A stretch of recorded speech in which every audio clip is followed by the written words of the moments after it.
Hello guys. आज की video में हम लोग सिमिलैरिटी जो चैप्टर है महाराष्ट्र बोर्ड स्टैंडर्ड 10th उसके 1 मार्क्स एंड 2 मार्क्स के क्वेश्चन कवर करने वाले हैं। सो गाइस, ये बहुत इंपॉर्टेंट वीडियो होने वाला है। अगर आप भी उनमें से हो जिन्हें सिमिलैरिटी से डर लगता है और उसके जो बड़े क्वेश्चंस हैं वो अटेम्प्ट करने के लिए उनके मन में एक फियर है, तो गाइस आपके लिए यहाँ पर ये वीडियो बहुत काम आने वाला है।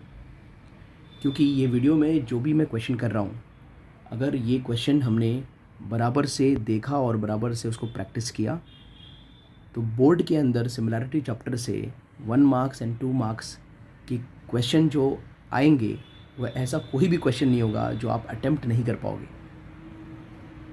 ओके गाइस, तो ये वीडियो पूरा का पूरा आपके लिए होने वाला है। चलो विदाउट वेस्टिंग टाइम हम इस वीडियो को स्टार्ट करते हैं। If you are coming here to my channel for the first time, kindly subscribe it, and if you have already subscribed, अगर एंड में आपको वीडियो बहुत अच्छा लगे तो आप उसे लाइक ज़रूर कीजिएगा। तो स्टार्ट करते हैं गाइस सिमिलैरिटी चैप्टर। अच्छा, इस बार जो डिडक्टेड पोर्शन है उसके हिसाब से हमारे पास 4 टॉपिक है सिमिलैरिटी के अंदर। पहला जो टॉपिक है वो है ratios of areas of 2 triangles, बराबर ये वाला। दूसरा जो क्वेश्चन आएंगे वो बीपीटी के ऊपर आएंगे। इसमें जो 3 पैरेलल लाइन का थ्योरम था या एंगल बाइसेक्टर का था वो वाला पार्ट कैंसिल हो चुका है। तीसरे क्वेश्चन वो लोग frame test for similarity of triangles पे कर सकते हैं। अच्छा, चौथा जो है वो लोग framing theorem of areas of 2 similar triangles पर कर सकते हैं। ठीक है गाइस, तो हम लोग पहले जो टॉपिक हमारा पहला जो टॉपिक है उस टॉपिक की तरफ बढ़ते हैं, ratios of areas of 2 triangles. अच्छा, ये आपको पता ही होगा ऑलरेडी कि अगर कोई भी हम 2 ट्रायंगल लें तो उनका एरिया का जो रेशियो है वो उनके बेस और करस्पॉन्डिंग हाइट पर डिपेंड करता है।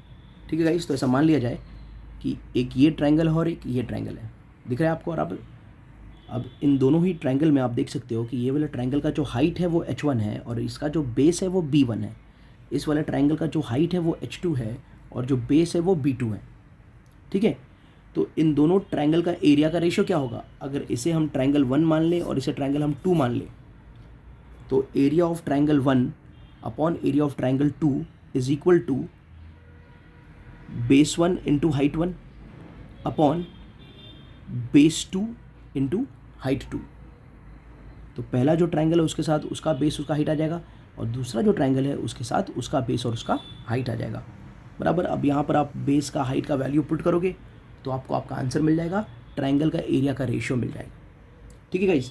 अच्छा, जब भी आप ऐसा इस्तेमाल करोगे तो आप एक स्टेटमेंट यूज़ करना पड़ेगा। वो स्टेटमेंट इस तरह से है, इसको आपको बाय हार्ट करना पड़ेगा कि ratios of areas of 2 triangle is equal to ratio of product of corresponding bases and corresponding height, बराबर।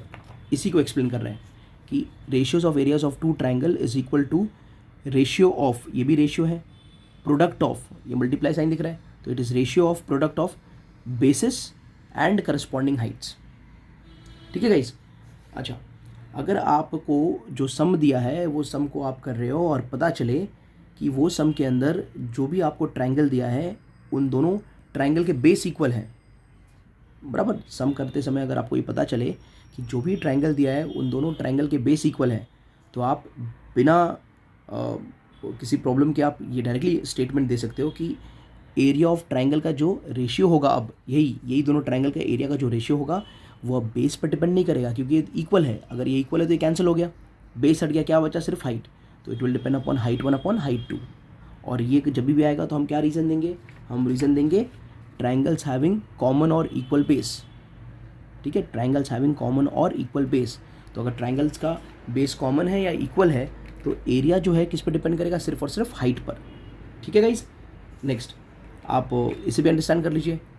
अगर height of the triangles are equal, अगर आप सम कर रहे हो और मालूम पड़ा चलो भाई बेस नहीं लेकिन हाइट इक्वल है जो हमारे ट्रायंगल्स है, तो इस बार जो एरिया का रेशियो होगा वही एरिया का रेशियो जो पहले सम कर रहे हैं वो डिपेंड करेगा सिर्फ और सिर्फ बेस पर, b1 अपॉन b2।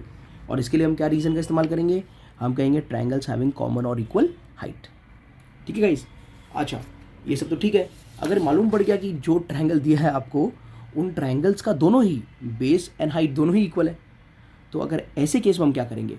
तो जब ट्राइंगल्स के दोनों ही चीज़ इक्वल हो, बेस भी इक्वल और हाइट भी इक्वल हो, तो ऐसे केस में दोनों ट्राइंगल के एरिया जो होते हैं वो इक्वल होते हैं। ऐसे केस में ट्राइंगल्स के जो एरिया होते हैं वो इक्वल होते हैं। अगर ट्राइंगल का एरिया इक्वल है तो ही उसके बेस और उसके हाइट इक्वल हो सकते हैं। ठीक है गाइस, ये बात आपको ध्यान रहे। अब उसके बाद अगर आपके ट्राइंगल का बेस भी इक्वल है और दोनों ट्राइंगल का हाइट भी इक्वल है तो हम कहेंगे कि भाई दोनों ट्राइंगल का एरिया इक्वल है। और दूसरी बात कि अगर उनका रेशियो लिया जाएगा, बराबर, ट्राइंगल का जो रेशियो लिया जाएगा वो रेशियो क्या होगा, 1 के बराबर होगा। एरिया ऑफ ट्राइंगल का जो रेशियो होगा किसके बराबर होगा, 1 के बराबर होगा। बड़ा सीधी सी बात है। यहाँ पर इसको रखा है, इसको नीचे लेके आया, तो इसको नीचे लेके आया तो डिवाइड में चले गया, तो यहाँ क्या बचा, यहाँ पर 1 बचा। ठीक है guys, now let us start with the sums. तो इसको आप लिख के ज़रूर रख लेना। अब सम्स के तरफ जाते हैं हम लोग। तो चलो स्टार्ट करते हैं गाइस। ये पहला क्वेश्चन है। आप क्या करना ना, अगर आपका बेस थोड़ा स्ट्रांग है तो वीडियो को पॉज कर लेना, पॉज करके आंसर ट्राई कर लेना, ठीक है। उसके बाद आप देख लेना, तो उससे आपका जो है प्रैक्टिस भी साथ ही साथ हो जाएगा।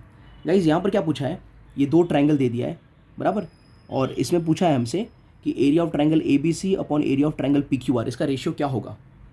ठीक है गाइस, कुछ बेस के बारे में, हाइट के बारे में, कोई नंबर में कुछ हमको इन्फॉर्मेशन दिया नहीं है, तो कोई प्रॉब्लम नहीं है। आप जाओ इस ट्राइंगल में, क्योंकि ऊपर ये है, इसमें जाओ और पता करो इसका बेस क्या है बच्चों। इस ट्राइंगल का बेस जो है BC है, तो हम लिख देंगे BC, बराबर, इनटू इस ट्राइंगल का हाइट क्या है गाइस, इस ट्राइंगल का हाइट दिख रहा है क्या है, बोलो AD है, तो upon AD into AD upon, अब ये नीचे वाला ट्राइंगल कौन है, PQR, इसका बेस कौन है, इसका बेस QR है, देखो QR है बेस, और इसका हाइट कौन है, इसका हाइट PS है। तो बस ये हो गया हमारा आंसर, बराबर। लेकिन यहाँ पर आएगा रीज़न, कौन सा रीज़न आएगा, बराबर, ये मैं आपको बार बार नहीं बताऊँगा, ये आपको याद रखना पड़ेगा। आप जब ऐसा करो तो ये रीज़न लिख दो, कौन सा वाला, ratios of areas of 2 triangles is equal to ratio of product of corresponding bases and corresponding height. Is that clear, क्योंकि इसमें ना तो बेस इक्वल था ना तो हाइट इक्वल था, मतलब दोनों ही अलग अलग हैं, डिफरेंट हैं। आगे समझ में गाइस।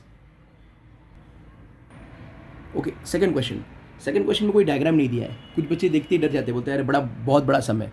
गाइस इसको देखो, base of triangle is 9 and height is 5, base of another triangle is 10 and height is 6। आपको डायग्राम बनाना है बनाओ, नहीं बनाना मत बनाओ, मैं आपके लिए बना देता हूँ, ठीक है। तो एक ट्राइंगल है और कोई दूसरा ट्राइंगल है, ऐसा बात कर रहा है वो, बोल रहा है कि बेस ऑफ 1 ट्राइंगल 9 है और उसी का हाइट जो है 5 है, दूसरे ट्राइंगल का जो बेस है वो 10 है और उसी ट्राइंगल का जो हाइट है वो 6 है, ऐसा कुछ बोल रहा है गाइस। और हमें फाइंड क्या करना है, फाइंड हमें करना है एरिया का रेशियो, बराबर। तो इसे हम ट्राइंगल 1 मान लेते हैं, इसे हम ट्राइंगल 2 मान लेते हैं।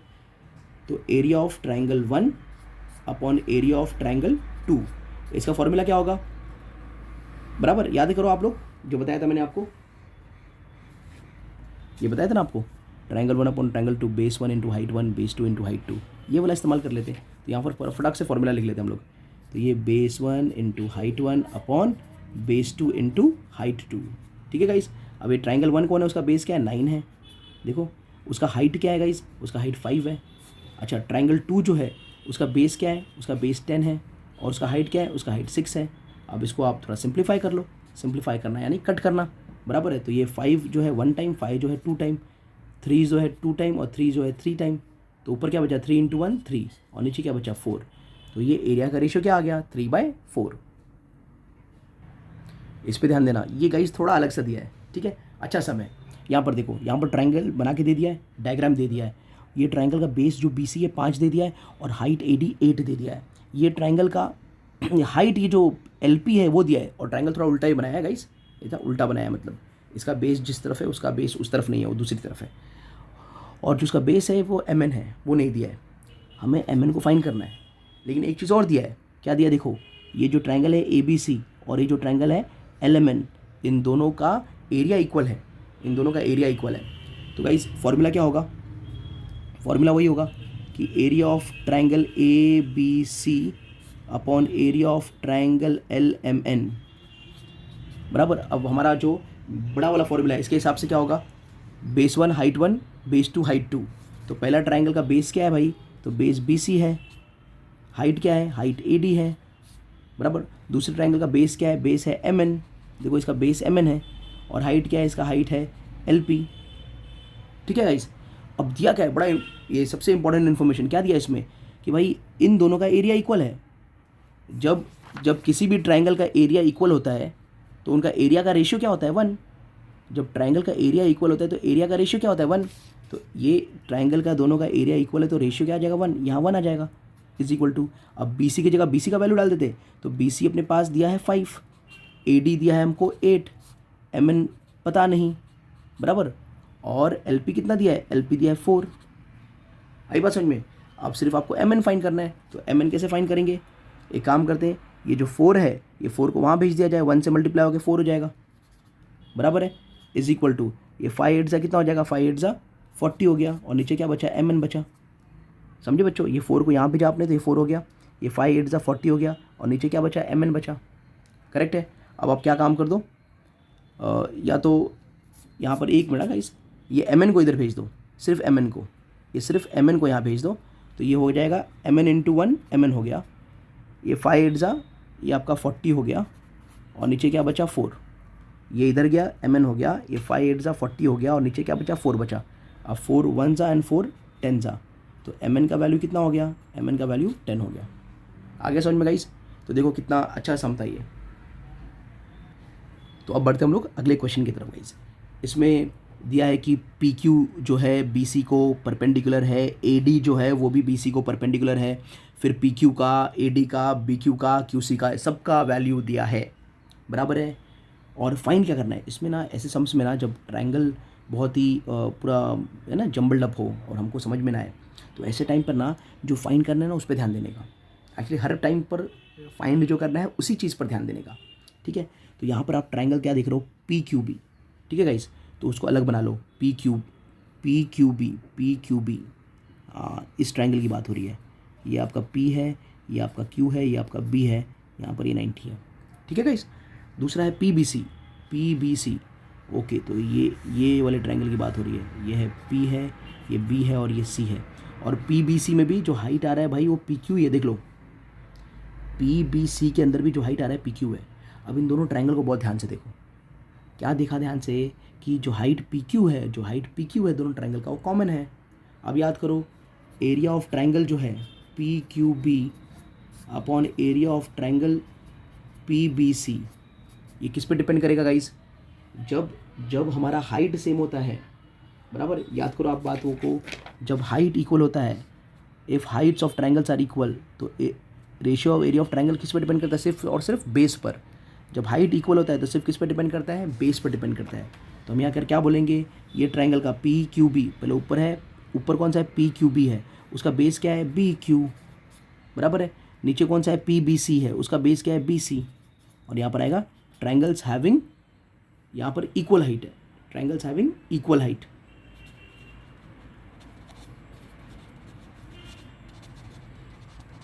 समझे बच्चों। अब value put and answer get. तो वैल्यू पुट करते गाइस, वैल्यू हमारा बी क्यू का वैल्यू कितना है, बी क्यू का वैल्यू 4 है, बराबर है। और हमारे पास यहाँ पर बी सी जो है उसका वैल्यू दिया नहीं है, लेकिन होल्ड ऑन, यहाँ पर देखो गाइस, आपका बी क्यू कितना है, बी क्यू ये 4 है, ठीक है, पूरे ट्रायंगल में जाओ। और क्यू सी कितना है, क्यू सी पूरा 8 है, तो बी सी पूरा कितना हो जाएगा, बी क्यू प्लस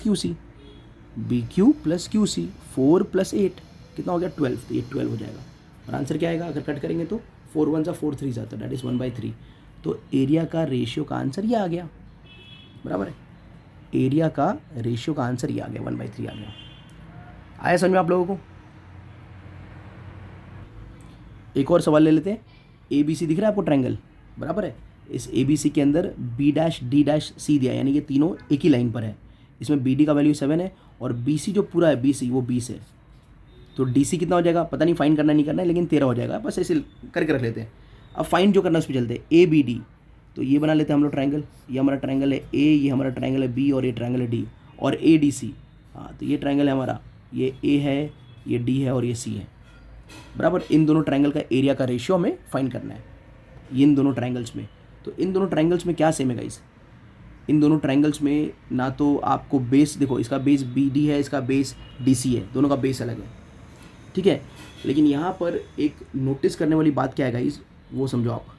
यहाँ पर नोटिस करने वाली बात ये है कि ये दोनों ट्रायंगल जो है, बेस बी डी देख लो, वो भी बी डी जो है वो भी एक बी सी का पार्ट है, और डी सी देख लो, डी सी भी है, वो भी बी सी का पार्ट है। तो जब भी ऐसा होता है, बराबर, कि दोनों ही ट्रायंगल के बेस जो है वो एक ही किसी लाइन के पार्ट हैं, तो हम कह सकते हैं कि दोनों ट्रायंगल का बेस एक लाइन पर आ रहा है, ये बात। दूसरी बात ये देखो कि ये जो ट्रायंगल है, बेस तो बी डी हो गया, लेकिन वर्टेक्स कौन है, ए है। यहाँ पर बेस डी सी हो गया, अलग बेस है, लेकिन उसका भी वर्टेक्स कौन है, एक वर्टाइसिस कौन है, ए है। तो ये दोनों ट्रायंगल के पास एक कॉमन वर्टाइसिस आ रहे हैं ए, जहाँ से वो दोनों शुरू हो रहे हैं, और दूसरा दोनों का बेस एक ही लाइन बी सी पर आ रहा है। तो ऐसे केस में गाइज इन दोनों ट्रायंगल के जो हाइट होंगे वो इक्वल होंगे, बराबर। आपको देखो हाइट कुछ दिख नहीं रहा है इसमें, लेकिन ये समझने वाली बात है। ऐसे केस में जो दोनों ट्रायंगल के हाइट होंगे इक्वल होंगे। कौन से केस में, जब दोनों का बेस एक ही लाइन पर हो और दोनों शुरुआत एक ही किसी कॉमन पॉइंट से करते हो। तो देखो दोनों का बेस बी डी भी बी सी पर है, डी सी भी बी सी पर है, ये भी ए से स्टार्ट हो रहा है, ये भी ए से स्टार्ट हो रहा है। तो इन दोनों ट्रायंगल के जो हाइट है वो इक्वल होंगे, ये बताया नहीं है, ये हमें समझना है। Is that clear? तो चलो तो सम कर लेते हैं। तो area of triangle A B D upon area of triangle A D C will be equal to, इन ट्रायंगल्स की हाइट इक्वल है तो एरिया किस पर डिपेंड करेगा, इनके करस्पॉन्डिंग बेस पर।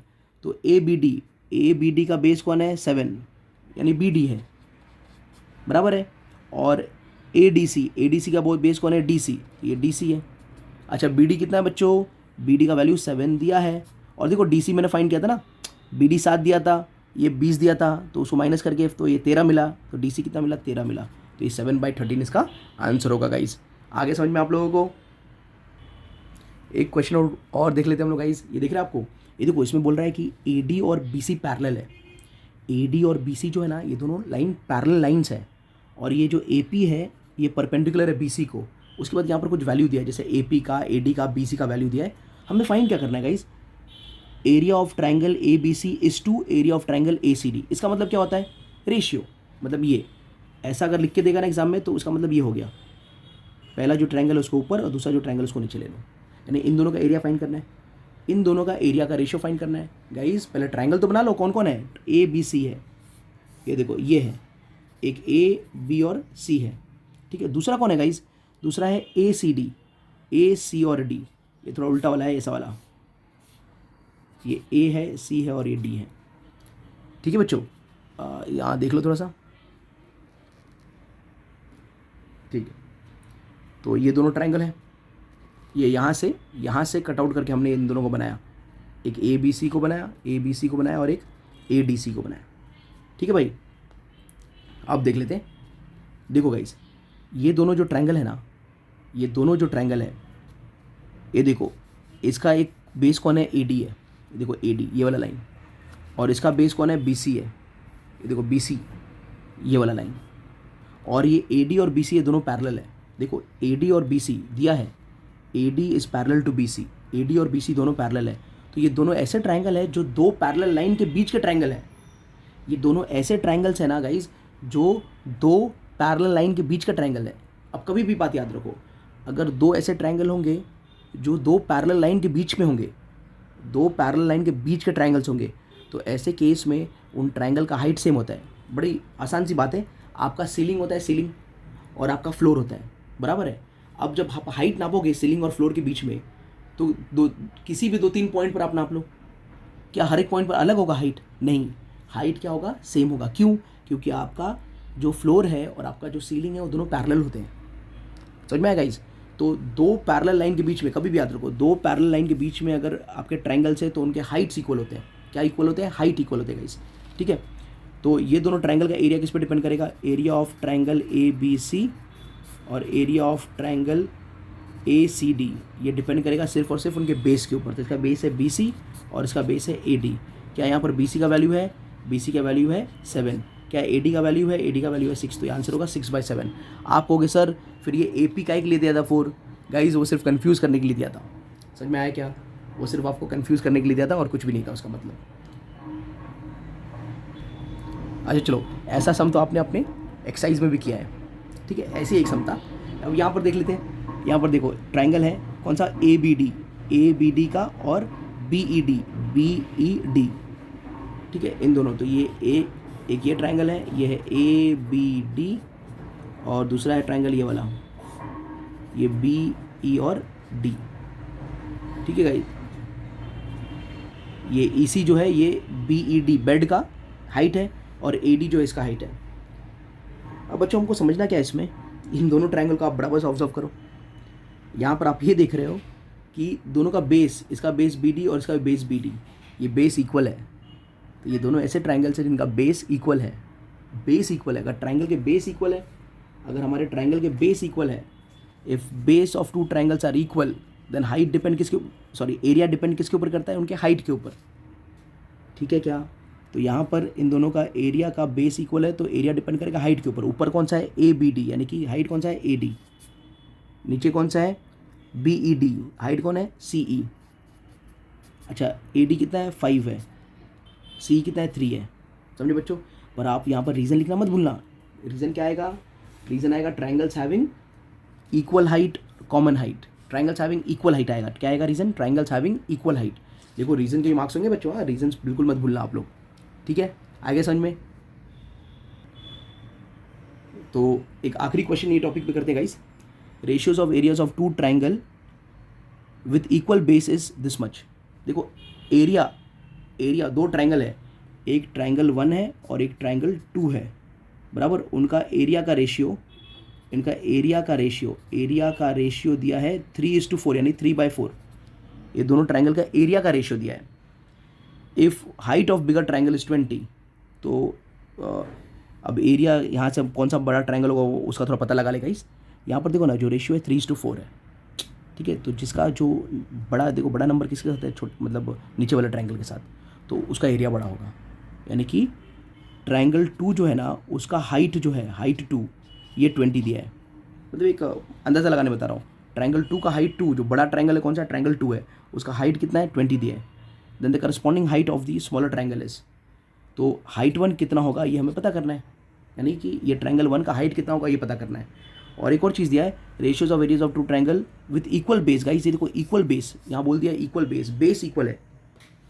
बच्चों क्या बता दिया हमको? बेस इक्वल है। अरे भाई अगर बेस इक्वल है ट्रायंगल के, तो एरिया किस पर डिपेंड करेगा? हाइट पर। तो area of triangle 1 upon area of triangle 2 will be height 1 upon height 2। अब इसका वैल्यू कितना है? इसका वैल्यू 3/4 है। तो ये 3/4 इज इक्वल टू हाइट 1 पता करना है, और हाइट 2 देखो ना बढ़ेगा, 20 बताया था। ठीक है, तो इसको उधर भेज देते हैं हम लोग, ये 20 को। तो ये सम कैसा होगा आगे? ये 20 जाएगा 3/4 से मल्टीप्लाई होके, तो 3/4 into 20 is equal to height 1। 4 1 ज़ा 4 5 ज़ा 3 5 ज़ा 15, 15 इज इक्वल टू हाइट 1। इस तरह से हमको हाइट 1 मिल जाएगा। तो आगे समझ बच्चों? Okay guys, so if you have really liked the video, please do not forget to subscribe the channel, like the video and do comment. Okay, your comment do motivate us to make more video like this, so that it can help you all.